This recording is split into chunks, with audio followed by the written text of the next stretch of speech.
Do you feel like you're stuck or find yourself attracting the same type of relationships and negative experiences, or just not manifesting what you want in life? Welcome to Heal Your Story. I'm your host, Heidi Dellaire.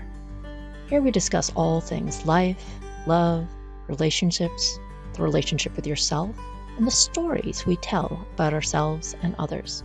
I help people get out of their busy heads and get back in touch with their heart space to learn self-love and help heal their story. I'm a heart space and relational coach, a holistic health practitioner, and author at HeidiDellaire.com and LoveWideOpen.com. Let's go hold some heart space together. Today we're getting down and dirty on the topic of self-love. So welcome to episode 167, How to Practice Self-Love. We hear a lot about self-love these days, and it's an important practice. Practice, a key word there. What does it really mean to have self-love, to be loving of oneself? What is it and what isn't it? How we do or do not love ourselves really sort of determines the type of people that we attract. I have found that you can have self-love in certain aspects of your life, but not in others, so that you can attract amazing things in the part of your life that you really do have self-love for yourself about. But you can also attract really negative things in the parts of your life that you don't have self-love for. And how do those mix? So when we do not love ourselves and seek love outside of ourselves, we totally set ourselves up for all kinds of unhealthy relationships and patterns, right? Who's been there? Who has been in a place where they feel guilt and shame about something, and then, what happens? You attract those relationships and people in your life who guilt and shame you. So keep that in mind. A true understanding of self-love, can come and go at times. I think we can't just think on it to make it happen. We can't just think about self-love. We actually really need to sit and feel into what that means, really deep in our heart and soul. What does that mean? Self-love. When was the last time you really looked at yourself in the mirror and you saw yourself deeper than your outside? You saw yourself deeper than your flesh, your blemishes, your wrinkles, that you saw into, you looked into your eyes and you saw that into the depth of your soul, said, oh, there I am. There I am.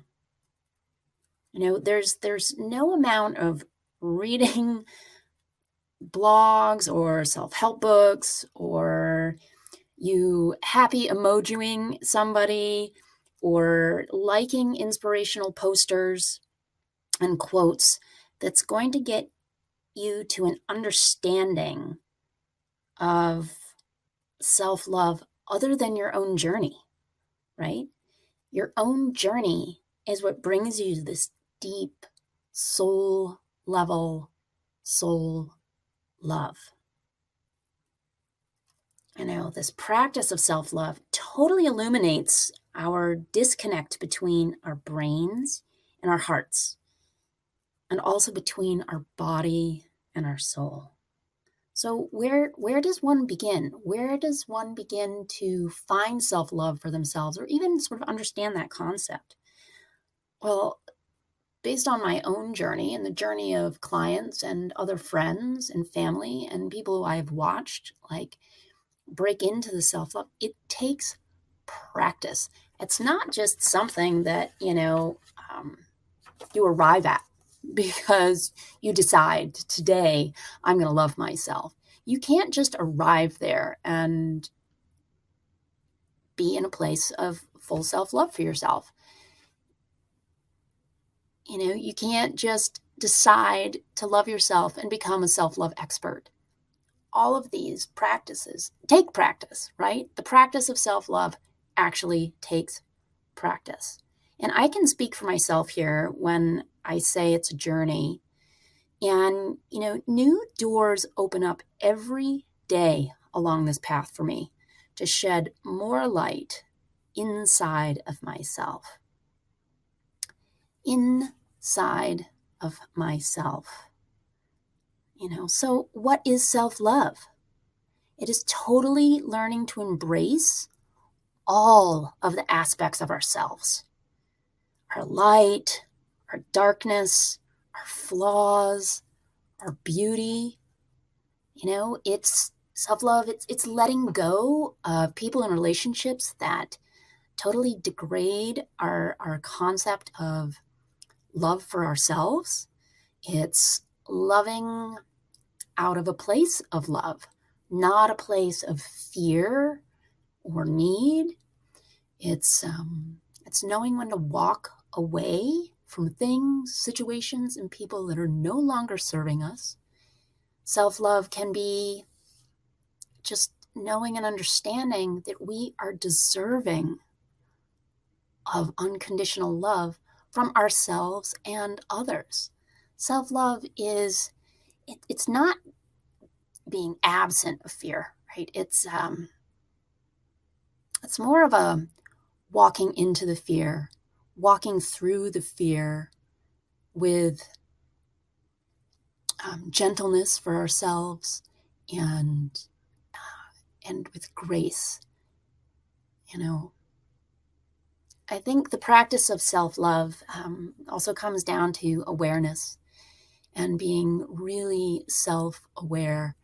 I can remember when I sought the help of a therapist after a very messy relationship end once.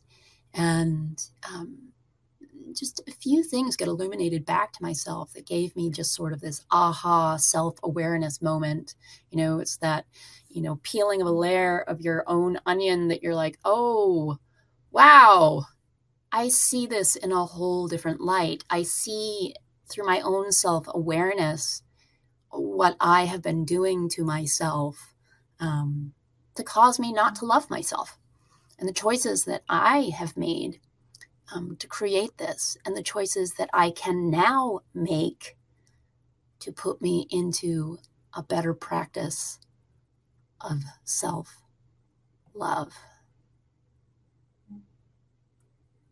So, I encourage anyone who wants to really sort of dig deep into this self-love place is that you kind of got to get quiet.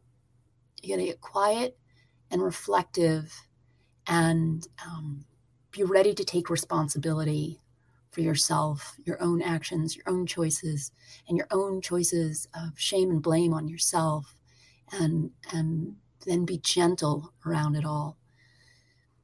And to really look into your soul to say, what are the things that are going to make me happy?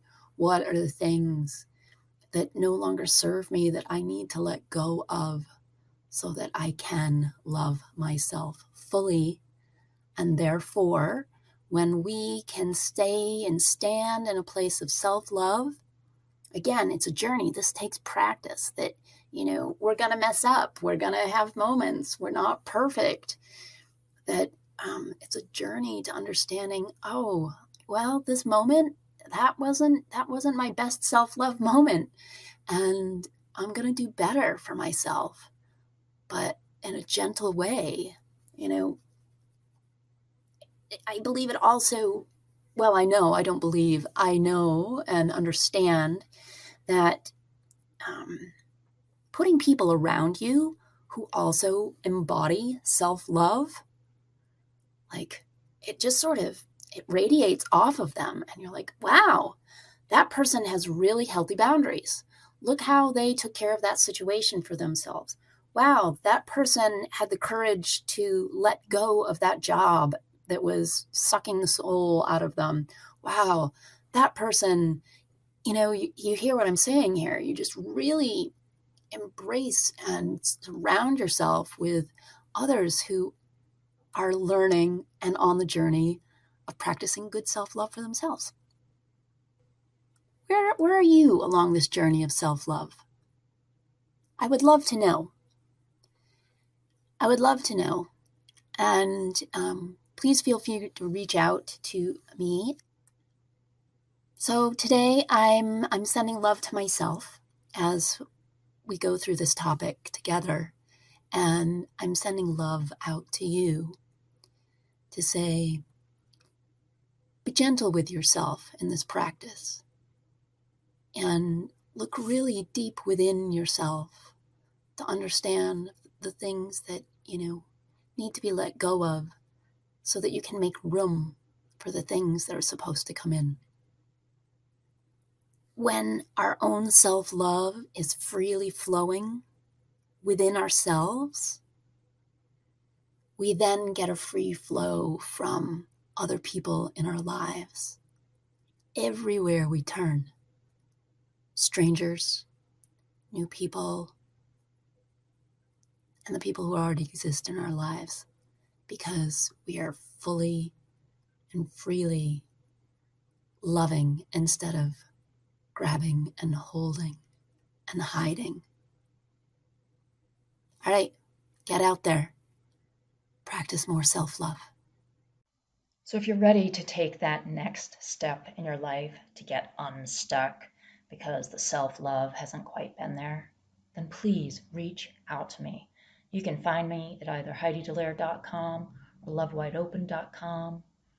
Catch me through the contact form, or ready to go even further, then book a Heal Your Story strategy call where we'll go over strategies to move you to the next level of your life. You can find that at HeidiDellaire.com, and I'll drop it in the show notes. I'm sending you all tons of love. Bye for now. Thank you for listening to another episode of Heal Your Story. Please subscribe on Apple Podcasts, Spotify, or wherever you listen to podcasts. You can find me, my coaching services, my book, or book a Heal Your Story strategy session at HeidiDellaire.com. For other self-development articles, go to lovewideopen.com. And you can also follow me at Heidi Dellaire or Love Wide Open on all social media channels. Thanks so much. Sending lots of love.